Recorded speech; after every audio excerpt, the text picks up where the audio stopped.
Bonjour à tous, bienvenue, re-bienvenue sur ce webinaire, vous l'avez vu, dédié à la cartographie dans le cadre de la loi Sapin 2. Donc, comment mettre en place cette cartographie des risques et l'évaluation des tiers dans le cadre de la loi Sapin 2 pour les personnes qui sont présentes et assujetties à cette loi. Vous connaissez ces deux pans de la loi Sapin 2, troisième et quatrième pilier de mémoire. Un webinaire qui est plutôt populaire puisque vous avez plus de 130 inscrits à ce webinaire. Donc, merci en tout cas d'être présent. Et donc, pendant une quarantaine de minutes, nous allons répondre à ces deux questions sur ce sujet. Alors, vous pouvez bien sûr poser vos questions par le chat.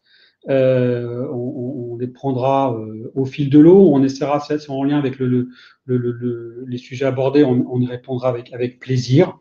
Et pour ce webinaire, eh bien, vous le savez maintenant, chez Altares Dun & Bradstreet, on collabore avec des sachants sur des sujets liés à Sapin 2. Et donc, ce matin, on est accompagné de Compliance Team, donc qui est un cabinet de cartographie et qui est représenté aujourd'hui par Apolline. Apolline, si tu peux me dire deux mots sur le cabinet Compliance In. Bien sûr. Bon, déjà, bonjour à tous.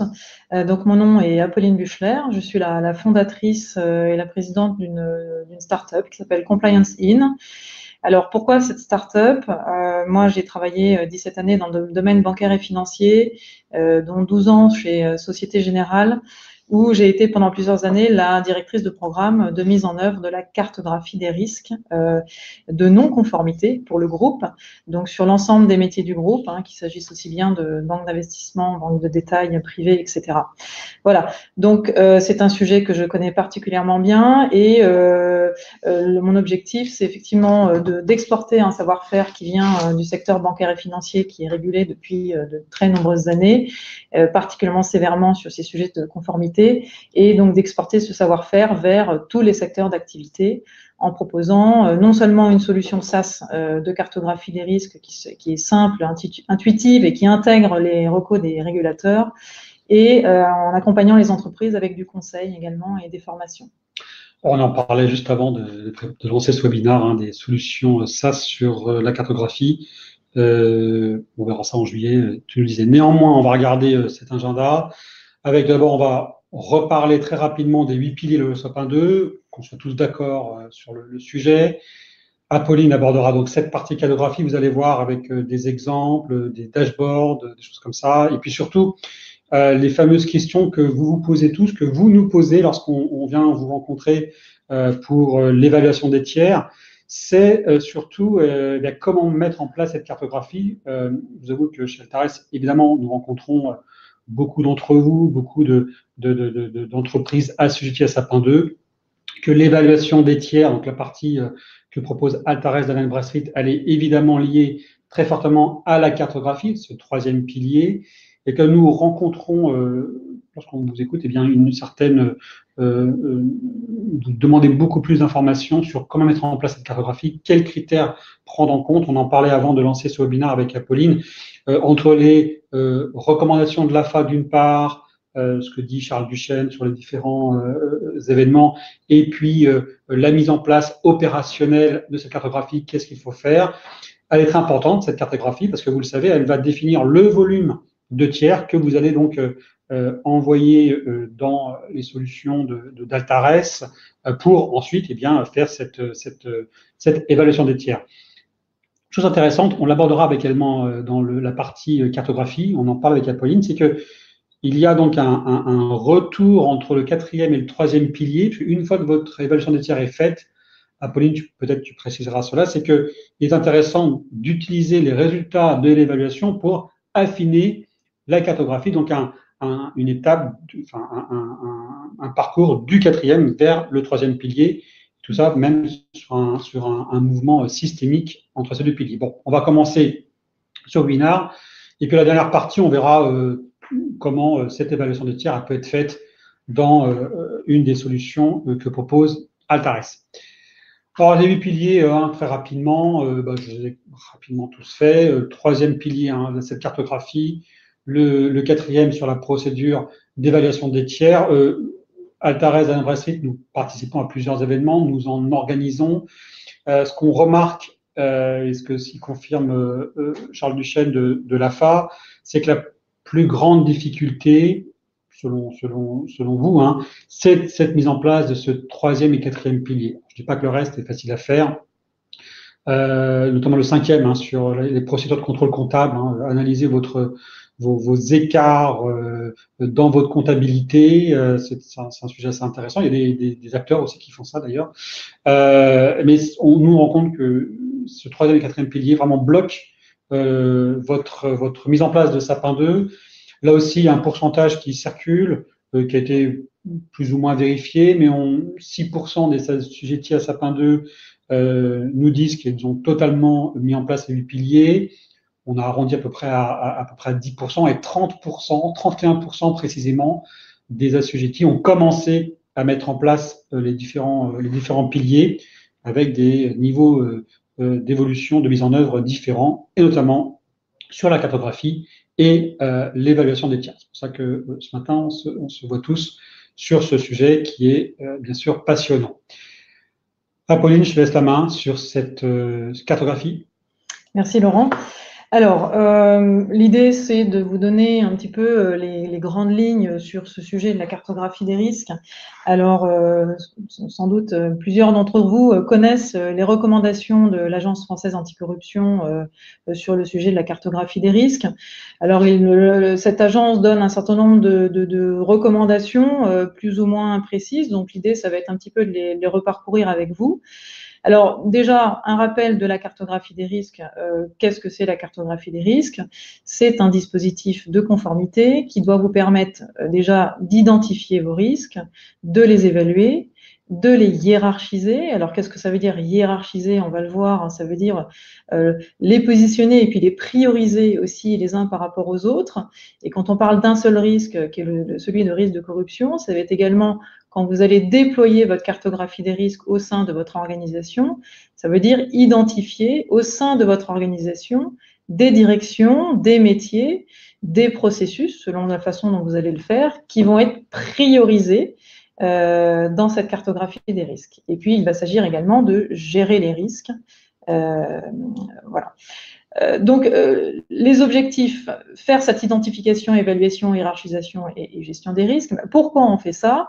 Pour pouvoir mettre en place un programme de conformité, alors en l'occurrence anticorruption, qui soit effectivement efficace, adapté, c'est-à-dire qui vienne vraiment répondre à où sont les risques dans votre organisation. Donc, vous allez être capable d'orienter votre programme de conformité et au travers de la cartographie des risques, vous allez être capable d'évaluer la qualité du dispositif de conformité qui est actuellement en place et d'identifier quels sont les plans d'action à mettre en place pour pouvoir améliorer ce programme de conformité. Donc, il est très important que cette cartographie des risques soit partagée à plusieurs niveaux hiérarchiques de votre organisation et que l'instance dirigeante en soit parfaitement informée pour qu'il y ait une véritable impulsion de l'équipe dirigeante à produire ce type de dispositif. La cartographie des risques va bien entendu également donner toute la visibilité à vos équipes, hein, qu'il s'agisse d'équipes juridiques ou de conformité, pour pouvoir mettre en œuvre ce dispositif, ces mesures de prévention qui vont venir effectivement couvrir les risques. Donc on va passer au slide suivant. Alors, l'Agence française anticorruption donne un certain nombre de caractéristiques. Alors, ils disent que la cartographie des risques doit être complète. Alors, qu'est-ce qu'on entend par complète? Donc, elle doit bien couvrir de bout en bout les processus managériaux. Alors, qu'est-ce que ça veut dire? Ça veut dire que la cartographie des risques doit absolument couvrir tous les métiers de votre organisation. Si vous ne couvrez pas tous les métiers de votre organisation, hein, qu'il s'agisse de métiers support ou de métiers opérationnels, vous mettez dans le risque d'avoir, je dirais, tout simplement un trou dans la raquette. Voilà, donc il est important effectivement de faire participer un certain nombre d'acteurs, hein, qu'il s'agisse d'acteurs opérationnels, d'acteurs support, conformité juridique et bien entendu l'instance dirigeante. Alors la cartographie doit être formalisée, hein, ça c'est vraiment bien indiqué dans les recommandations de l'AFA, donc vous devez devez produire une documentation qui soit une documentation écrite, structurée et synthétique. Donc, vous devez avoir la capacité pour ça, non seulement d'avoir un outil qui vous donne la possibilité d'évaluer vos risques, mais qui vous permettent aussi de pouvoir produire des tableaux de bord, ces mêmes tableaux de bord que vous allez pouvoir transférer sur ces documents qui vont vous permettre à vous de prouver que vous avez effectivement réalisé une cartographie des risques et que vous avez été capable de l'analyser. Voilà, alors évolutif, pourquoi évolutif? Parce qu'une cartographie des risques, c'est quelque chose qui vit, hein, ça n'est pas figé, donc c'est généralement sur une période qui est annuelle. Après, il est possible de le faire plus fréquemment. En tous les cas, il faut réaliser une cartographie des risques à chaque fois que vous avez une modification dans votre organisation, qu'il s'agisse d'une modification organisationnelle ou autre, ou que la réglementation évolue. Alors, on va passer au slide suivant. Alors ça, ce sont les six étapes de la cartographie des risques telles que mentionnées dans les recommandations de l'AFA. Alors, la première étape, il s'agit là de clarifier les rôles et responsabilités. Donc, qui va faire quoi dans ce projet de cartographie des risques? Vous allez avoir ceux qui vont impulser l'exercice de la cartographie des risques, donc ce sera l'équipe dirigeante. Vous allez avoir ceux qui vont piloter l'exercice de cartographie des risques et qui vont, bien entendu, alors, définir les lignes méthodologiques de cette évaluation et puis définir quelles sont les questions qu'on va aller poser aux différentes directions opérationnelles ou support pour aller capter le risque là où il est. Donc, généralement, ce sont soit les directions de la conformité, soit les directions juridiques qui sont désignées comme étant les pilotes de la cartographie des risques. Et puis, vous allez avoir les acteurs qui sont des acteurs opérationnels. Alors, ce sont généralement les responsables métiers qui sont impliqués et qui vont impliquer eux-mêmes leurs équipes et leurs managers opérationnels pour contribuer à cette évaluation des risques. La deuxième étape, c'est donc l'identification des risques inhérents. Donc, les risques ne vont pas être les mêmes lorsque vous êtes sur des fonctions support ou des fonctions opérationnelles. Donc, il va falloir penser en amont à quelles sont les directions que je souhaite évaluer au travers de ma cartographie et quelles sont finalement les questions pertinentes qu'il va falloir aller poser pour aller chercher non seulement les facteurs de risque, mais aussi au niveau du dispositif de conformité, quelles sont les questions pertinentes que je dois aller poser. La troisième étape, c'est précisément le moment où vous allez évaluer alors ce qu'on appelle dans le jargon d'évaluation des risques, le risque dit inhérent, donc c'est vraiment le risque qui est propre à l'activité. Et donc, vous aurez identifié auparavant des facteurs de risque. Ces facteurs de risque, ils peuvent être divers. Et c'est un peu là qu'on fait le lien avec l'évaluation des tiers. Ils peuvent être liés au pays, ils peuvent être liés à l'activité même, et ils peuvent être liés aux clients, aux produits, aux services, à des opportunités commerciales. Et ils peuvent être aussi liés, et on y pense peut-être un peu moins, à des facteurs purement internes. Je donne quelquefois l'exemple très très simple du turnover. Le fait d'avoir une entité qui a un très fort turnover, eh bien ça constitue un élément aggravant finalement de risque parce que lorsque vous avez des collaborateurs qui changent régulièrement, vous n'avez pas forcément le temps de les former, de les informer sur les procédures relatives à cette prévention des risques. Et donc, ça va constituer un facteur aggravant. Voilà. Il y a aussi des facteurs, alors purement aggravants, les incidents de conformité, par exemple, qui doivent être pris en compte dans cette évaluation du risque inhérent.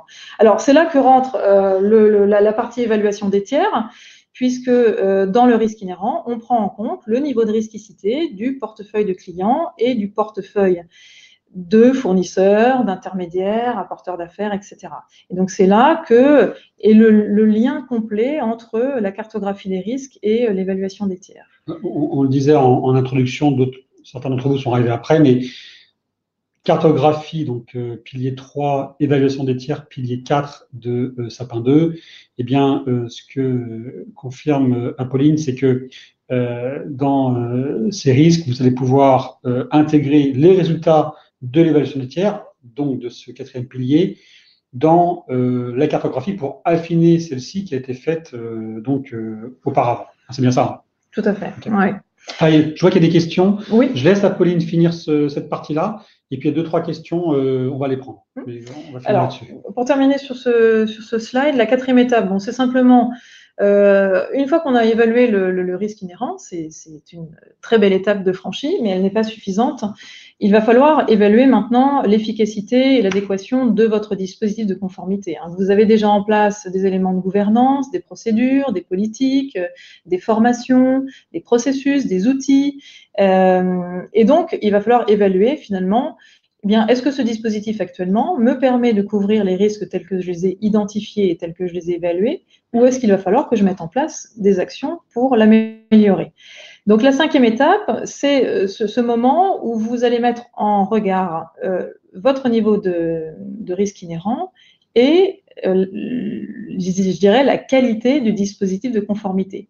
Ce qui va vous permettre de positionner chacune des directions qui aura été évaluée sur ce qu'on appelle, classiquement en évaluation des risques, une matrice de risque résiduel, c'est ce qu'il vous reste en risque, ce qui va vous permettre de prioriser vos actions en fonction des directions et aussi sur votre dispositif existant, quels sont les éléments qui sont défaillants, insuffisants, etc. Et donc, vous aurez toutes les informations par votre cartographie des risques.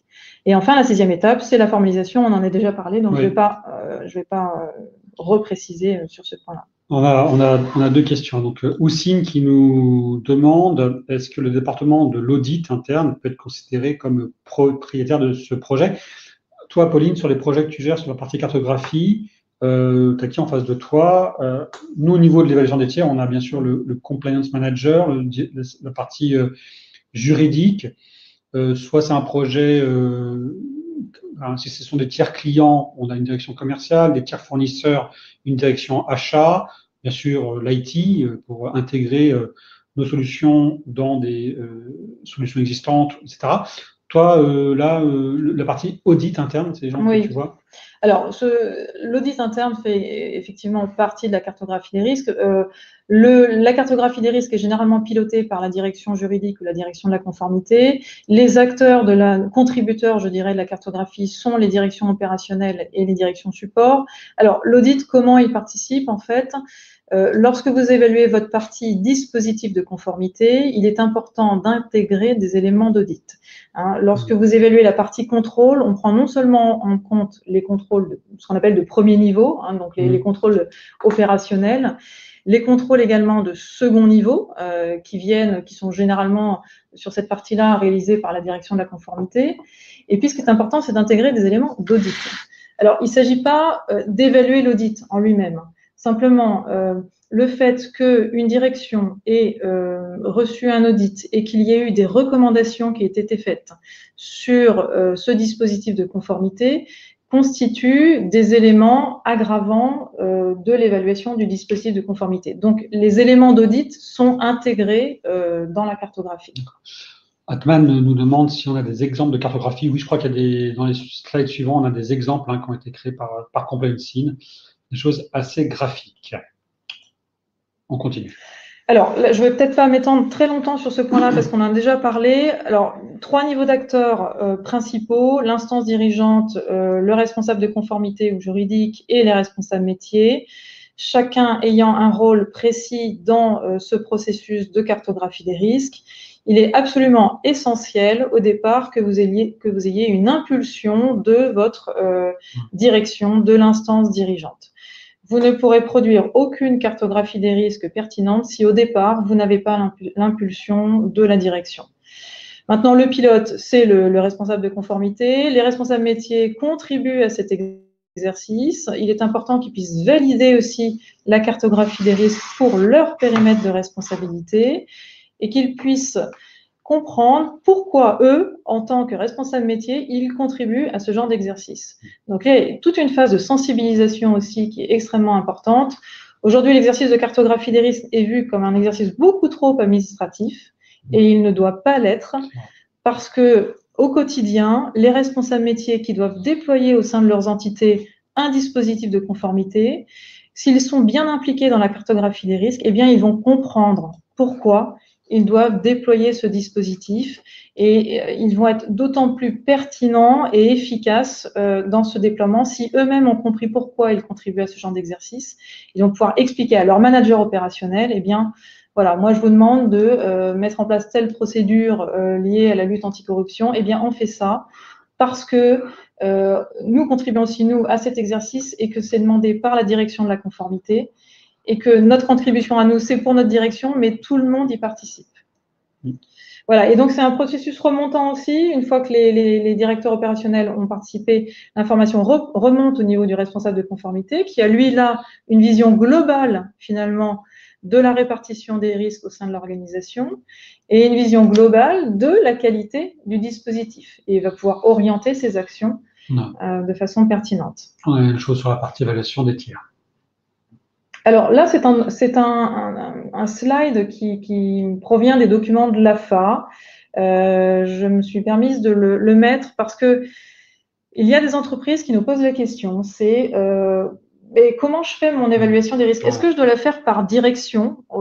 Est-ce que je dois la faire par processus? Est-ce que voilà, alors c'est un petit peu compliqué d'en faire le choix. Je dirais que c'est une réflexion à avoir en amont également avec chaque entreprise. Est-ce qu'il est plus pertinent de réaliser une cartographie des risques par processus? Est-ce qu'il est plus pertinent de le réaliser par direction, par implantation géographique? Donc, il y a toute une phase en amont de la cartographie des risques, de préparation et de réflexion sur comment je structure ma cartographie. Alors, chez Atares, lorsqu'on rencontre le client, on a systématiquement cette question sur la partie cartographie. On essaye d'y répondre, mais c'est plus ta mission, Apolline. On nous pose la question, est-ce que je prends mes tiers qui sont sur un risque pays important et uniquement cela? Est-ce que je regarde la fréquence du courant d'affaires avec un fournisseur, la fréquence d'achat, avec un client, la fréquence de facturation? Est-ce que voilà, des questions vraiment de ce type sur quel est le premier, la définition des critères pour ensuite appliquer ces critères dans un CRM, un SRM pour identifier ces tiers. Là, toi, tu recommandes, je vois cartographie, je vois liste pays, je vois indicateur externe. Qu'est-ce qu'on peut conseiller sur cet angle-là? Alors, je dirais que je n'ai pas forcément de réponse toute faite en fait sur le sujet. Je dirais que ça dépend un petit peu de l'entreprise. Et alors, généralement, je conseille plutôt de démarrer sur une cartographie des risques par organisation, c'est-à-dire par direction et par implantation. Maintenant, si vous avez une entreprise qui est très mature sur ses processus, et c'est le cas de certains secteurs d'activité, je dirais pourquoi pas. À ce moment-là, il peut être pertinent de partir sur une évaluation par processus. Simplement, pour un premier abord, ça peut être un petit peu plus simple de partir par direction et de demander à chaque direction de contribuer à cet exercice. Soyons précis, les directions achat, direction commerciale. Alors, les directions aussi bien support, donc effectivement, que ce soit achat, commercial, IT et les directions opérationnelles. D'accord, ok, très bien. Alors, sur ce slide-là, on rentre un petit peu plus en détail sur la méthodologie. Donc, cette méthodologie, c'est celle qu'on applique dans notre solution et qui est en respect complet des recommandations de l'AFA. Alors, je vous ai un petit peu parlé de notions telles que le risque inhérent et ce qui est moyen de prévention. Donc, il va s'agir non seulement d'évaluer l'ensemble des facteurs de risque qui constituent le risque inhérent. Donc, vous retrouvez ici tous les facteurs, notamment qui sont liés aux clients, les facteurs qui sont liés aux tiers. Alors, quand je dis tiers, c'est hors client, donc c'est fournisseurs, apporteurs d'affaires, etc. Plus vous aurez de facteurs de risque, plus vous aurez de probabilité que le risque survienne. Alors, je dis toujours, avoir un risque inhérent rouge, c'est pas grave en soi. Je préfère qu'une entreprise me dise là on est rouge, mais on sait qu'on est rouge, plutôt que de se dire non, on est vert, tout se passe bien, alors qu'on n'a pas finalement pas bien fait ce travail d'identification des facteurs de risque. Le rouge, ça n'est pas grave en soi. Ce qui est grave, c'est de ne pas avoir les moyens de prévention en face pour venir couvrir ce risque inhérent qui est fort. Donc, les moyens de prévention, je les ai évoqués tout à l'heure, ils peuvent être de différentes natures. Ils peuvent être liés à la gouvernance, les politiques, les procédures, les formations, etc. Donc, vous allez finalement évaluer chacun de ces éléments au regard du risque inhérent qui aura été évalué auparavant. Le croisement des deux vous donne ce qu'on appelle le risque résiduel. Donc le petit schéma là est une matrice de risque résiduel et finalement vous allez réussir à vous positionner sur cette matrice qui vous donne la priorisation de mise en œuvre des plans d'action. Alors, bien entendu, dans les entreprises, on ne peut pas tout faire tout le temps en même temps. Donc, quand vous allez faire votre cartographie des risques, vous allez identifier N plans d'action. Il ne s'agit pas de lancer ces N plans d'action en même temps. Mais bien entendu, sur la base de cette analyse de risque, de dire quels sont les plans d'action qu'on va mettre en place en priorité. Je vois des choses évidemment intéressantes, puisque je vois risque, donc dans la partie risque inhérent, je vois lié au pays, lié au secteur d'activité, voilà des choses, nous, on nous a posé comme question intéressantes. Transactions clients, voilà, ça c'est des choses qu'on nous a posé comme question. Et ce petit graphique, je trouve intéressant parce qu'il permet de visualiser le volume de tiers issus de la cartographie avec ces différents critères. D'accord. Ok. Des éléments en dessous, donc sur le type d'évaluation, on nous pose aussi souvent la question, est-ce que je dois avoir une évaluation purement qualitative, quantitative ou mixte? Nous, on conseille absolument d'avoir un mixte des deux. Il est important de pouvoir utiliser aussi les données qui sont disponibles en interne dans l'entreprise et d'avoir une évaluation également qualitative de la part des responsables métiers qui sont au plus proche des activités. Une question sur qu'entend l'AFA par fournisseur de premier rang. Alors, je vais vous dire, cette question-là, je l'ai eue c'est la semaine dernière chez un prospect sur Sapin 2 pour Altares. Est-ce que tu as la réponse de qu'est-ce qu'un premier rang pour l'AFA? Alors, de mémoire, il faudra qu'on vérifie qu'on transmettra l'information sur nos réseaux sociaux. Ce sont les fournisseurs de fréquences en fin de compte. Peut-être que l'un de vous a la réponse d'ailleurs. C'est par exemple les fournisseurs avec qui vous travaillez le plus fréquemment. Donc c'est ce qu'on nous a expliqué la semaine dernière, mais on va vérifier l'information en contact avec la fin, on va vérifier ça. Aïda, ce qu'on fera, c'est que je vais récupérer votre email dans les listes inscrits. J'essaierai de vous trouver la réponse. Voilà, si d'autres ont cette même question, on essaiera d'y répondre. D'autres points sur ce slide, Apolline? Non, je pense qu'on a fait le tour. Ah, voilà des exemples. En tout cas, on demandait des exemples de cartographie, de méthodologie. Voilà, tout à fait. Donc la cartographie, c'est bien évidemment, comme je vous l'ai expliqué, une analyse des risques, une analyse du dispositif de conformité qui vous permet de prioriser vos plans d'action. Vous allez être dans l'obligation de produire un document écrit, structuré. Donc utilisez tous les éléments qui proviennent de l'analyse de votre cartographie des risques. Alors, vous avez plusieurs manières de produire ces rapports. L'AFA demande à ce que ces rapports soient organisés par métier, par processus, par entité, par zone géographique. Alors, je dirais, c'est un petit peu difficile de tout faire. Donc, c'est quelque chose qui doit être pensé en amont. Réfléchissez en amont à la façon dont vous voulez finalement formaliser votre cartographie des risques. Si vous souhaitez formaliser votre cartographie des risques par métier, eh bien, dans ces cas-là, faites une cartographie par métier. Si vous faites une cartographie en amont par processus et qui finalement vous vous dites, ben non, on a envie de la formaliser par métier, ça va pas coller. Donc, il faut absolument réfléchir dès les premières étapes à la façon dont vous voulez le formaliser. Il y a des représentations graphiques à produire. Alors, je pense que beaucoup d'entre vous utilisent, je dirais malheureusement, des fichiers Excel pour réaliser leur cartographie des risques. Ça n'est pas une solution qui vous permet de pouvoir exploiter de façon, je dirais, facile, aisée, intuitive, vos résultats de la cartographie des risques. Il est donc important que vous soyez équipé de solutions qui vont aller chercher les informations pertinentes, qui vous permettent de ressortir des indicateurs et qui vous permettent de produire facilement vos rapports de cartographie des risques.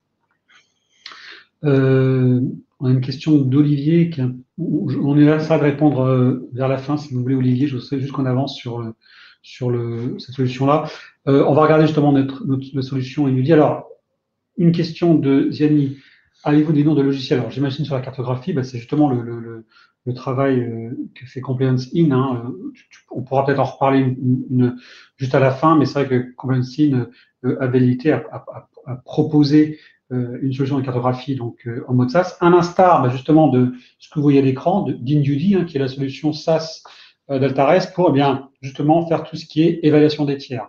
Donc on est bien d'accord, vous avez fait votre cartographie, vous avez identifié vos tiers, je reviendrai dessus, Pauline pourra vous aider là-dessus. À un moment donné, il va falloir que vous évaluez les tiers.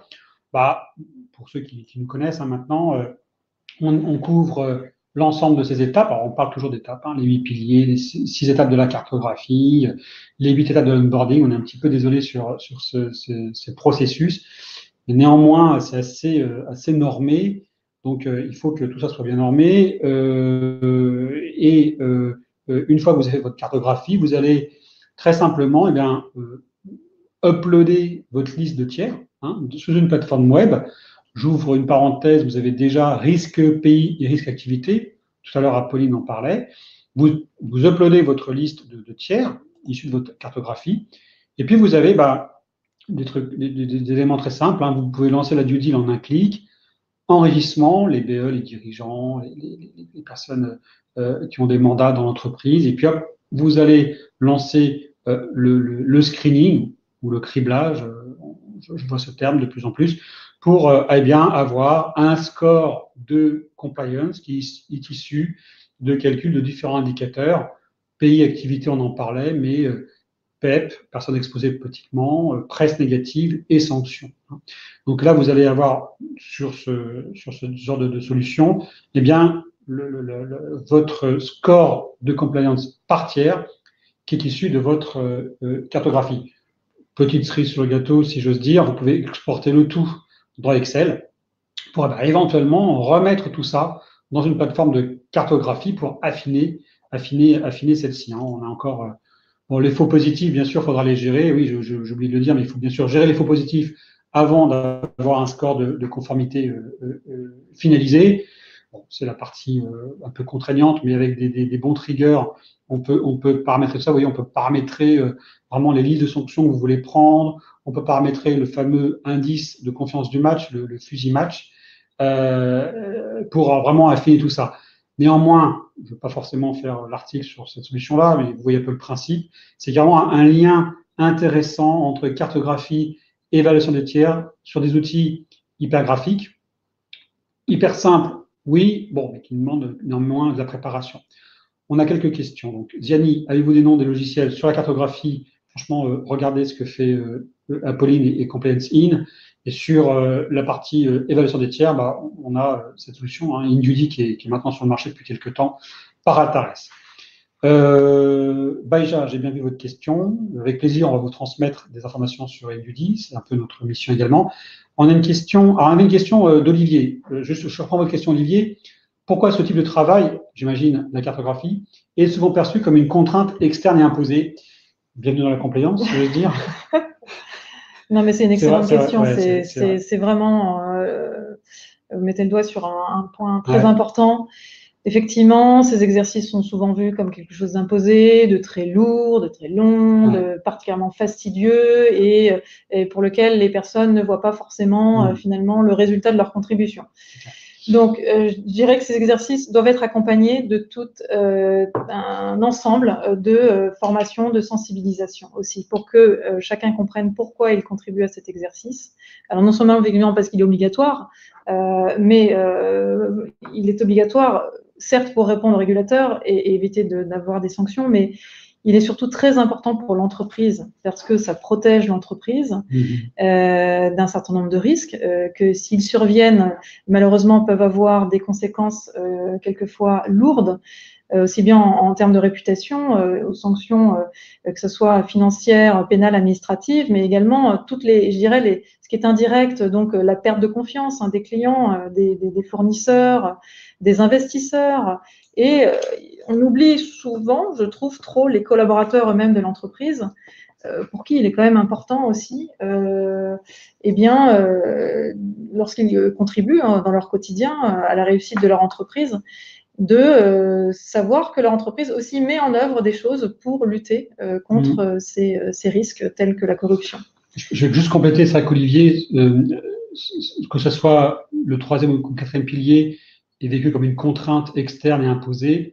Bon, après, c'est vrai que les solutions cloud, comme on voit là à l'écran, ou comme ce que fait ComplianceIn, permet un peu de fluidifier les process et peut-être d'être un peu moins perçu comme un travail fastidieux. Néanmoins, c'est imposé par le régulateur. Apolline le disait. Y a une question sur la méthode de calcul du risque, du risque net proposé, vous, pour la cartographie. Alors là, je n'ai pas très bien compris la question. Alors, si je comprends bien la question, ouais. Oui, alors effectivement, alors nous, la méthodologie qu'on applique dans notre solution, c'est elle est totalement en conformité, je dirais, avec les recommandations de l'AFA. De toute façon, pour ceux qui connaissent plus le sujet de la corruption, les recommandations de l'AFA sont totalement inspirées de ce qui se fait déjà depuis de nombreuses années, notamment au travers du FCPA américain, la loi sur la lutte contre la corruption, et également du UK Bribery Act en Royaume-Uni. Donc, ce sont quand même des principes qui sont très, très, très largement partagés au niveau international. Donc, nous conformons à cette méthodologie qui est, comme je vous l'ai expliqué, en deux parties, évaluation du risque inhérent d'une part, évaluation des moyens de prévention d'autre part, obtention d'un risque résiduel. Le tout se faisant sur une évaluation sur 4 niveaux, alors généralement sur 4 niveaux, après c'est ajustable, sur une base de 100. Voilà, après on peut rentrer si vous le souhaitez plus en détail sur cette méthodologie, mais elle est totalement inspirée des recommandations des régulateurs.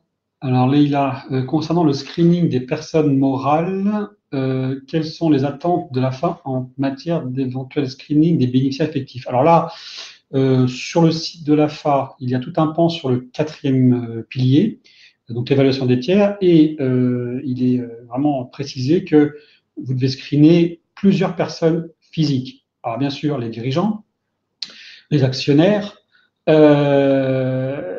les dirigeants, vous avez même les dirigeants principaux ou l'ensemble des dirigeants, et puis bien sûr les bénéficiaires effectifs. Alors, on peut collecter un grand nombre de personnes physiques. Là, dans tout ce que je viens de citer, vous avez des exemples avec 100, 150 personnes. Après, est-ce que vous envoyez tout en screening? Pas forcément. L'AFA, par exemple, sur les BE, recommande que vous envoyez en screening uniquement ceux qui ont au moins 25% de taux de détention. Alors, je ne vais pas non plus faire l'article, mais regardez, vous stipulez tout ça dans ce paramétrage ici. C'est-à-dire que vous collectez l'ensemble des BE, mais vous les envoyez en screening que ceux qui ont donc 25% au minimum. Ça va engendrer une chose, c'est que vous allez limiter les hits des faux positifs. Parce que si vous envoyez l'ensemble de vos personnes physiques, vous risquez d'avoir un nombre de faux positifs important. Si vous voulez qu'on parle de ça, là, il n'y a pas de souci. Mathilde, quels sont les autres critères pour évaluer les risques? On en a quand même fait pas mal, non? Critères, oui, alors on en a évoqué plusieurs. Si vous pouviez préciser un peu votre question, peut-être. D'accord, pendant que peut-être Mathilde précise sa question. Bon, vous avez un livre blanc sur Sapin 2 sur notre site qui est vraiment on a creusé ces 8 piliers avec chaque fois des exemples. Regardez ce document. Bon, Altares, vous le connaissez. Au-delà de ce slide, moi j'ai une information que je trouve intéressante dans ce slide, c'est 30 000 sources de données. Alors au-delà de la partie compliance, mais nous avons accès à 30 000 sources de données, du simple JAL local jusqu'aux données API via les principaux fournisseurs de données mondiales. On vérifie tout ça, on agrège tout ça, on corrobore tout cela sur 300 millions d'entreprises mondiales pour bien sûr proposer des données intéressantes et vérifier sur la partie compliance, la partie solvabilité également. Ça, vous le connaissez sur ce terrain-là. On attendait, Mathilde, peut-être une précision, mais peut-être qu'on regardera avec Mathilde si vous souhaitez approfondir ce sujet-là. Une dernière question donc, de Philippe. Faut-il préciser les critères de notation de 1 à 4 des risques? Exemple, critères financiers, réputation. Alors, je pense que Philippe, vous êtes toujours dans la partie cartographie. Plutôt. Et tout à l'heure, j'ai vu, Apolline, que tu avais 4 codes couleurs. Oui. Vert, orange, vert, orange, rouge et non, je sais pas, peut-être une Oui, couleur. c'est ça, tout Ça à correspond fait. à un 4 apparemment. Exactement, ce sont D'accord. Ouais. les 4 niveaux de notation. Je vais les rafficher pendant que tu commentes. Donc, pour répondre à votre question, Philippe, donc faut-il préciser les critères de notation de 1 à 4 Voilà. des risques, critères financiers, réputation? Alors oui, il faut préciser effectivement les critères de notation. Donc, il est important de définir en amont également quels sont finalement le critère qui va vous amener à un niveau 1, celui qui va vous amener à un niveau 2, etc. Donc, c'est tout un travail à effectuer en amont. Alors là, dans votre question, vous êtes sur des... Donc, la partie, je dirais, plus impact. Vous savez qu'en termes d'évaluation des risques, on a une évaluation de l'impact et de la fréquence. Donc, je dirais que l'évaluation de la fréquence correspond plutôt à l'évaluation des facteurs de risque. Plus vous avez de facteurs de risque, plus vous avez de probabilités que les risques surviennent. Et l'aspect impact, c'est eh bien si le risque survient, quel est l'impact, hein? Quel est l'impact en termes de réputation, quel est l'impact en termes financiers, pénal, etc. Donc il y a plusieurs éléments à prendre en compte lors de cette notation. Merci bien, on a un petit peu dépassé le temps. Merci à tous de votre présence. Apolline, merci, c'est intéressant. Je pense qu'on le refera peut-être avant, peut-être à la rentrée, on refera un point sur la cartographie. D'autant que d'ici là, si j'ai bien compris, il y aura une solution SaaS qui va être proposée. Merci à tous. Il y a eu des questions auxquelles on doit vous répondre, donc j'ai noté tout ça. Merci à tous et bonne journée. Au revoir. Merci, au revoir.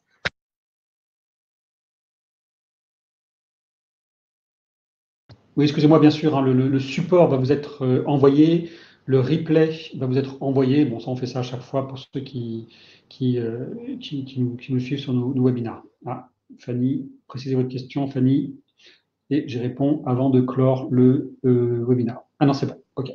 Parfait, bonne journée à tous.